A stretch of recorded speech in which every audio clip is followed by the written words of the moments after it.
The fresh talks between the United States and Iran are all set to take place next week, with Switzerland emerging as the likely venue, according to Axios. This as diplomatic efforts are intensifying to prevent some fresh escalation in the region.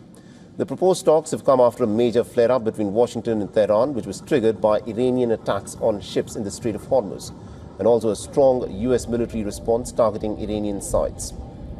Meanwhile, the American Vice President J.D. Vance, Special Envoy Steve Witkoff and Jared Kushner have been in contact with the Qatari officials as efforts continue to revive and bring diplomacy back on track.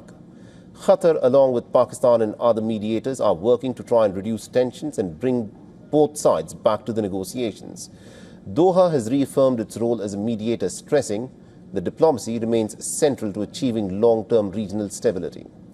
The latest diplomatic push follows the signing of a memorandum of understanding between the United States and Iran in the month of June, which included a ceasefire framework and plans for 60 days of negotiations on wider issues, including Iran's nuclear program and security arrangements around the Strait of Hormuz. However, the agreement faced its biggest roadblock after both sides engaged in fresh military action.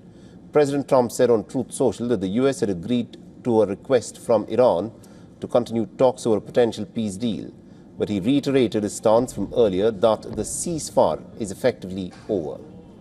While technical discussions have continued, direct negotiations remain limited. Iran has confirmed engagement with mediators, but there is no indication of any renewed direct contact between the United States and Iranian officials so far. And the focus now remains on whether next week's talks can restore any momentum towards a broader agreement and will prevent further conflict in the Middle East. For all the latest news, download the WION app and subscribe to our YouTube channel.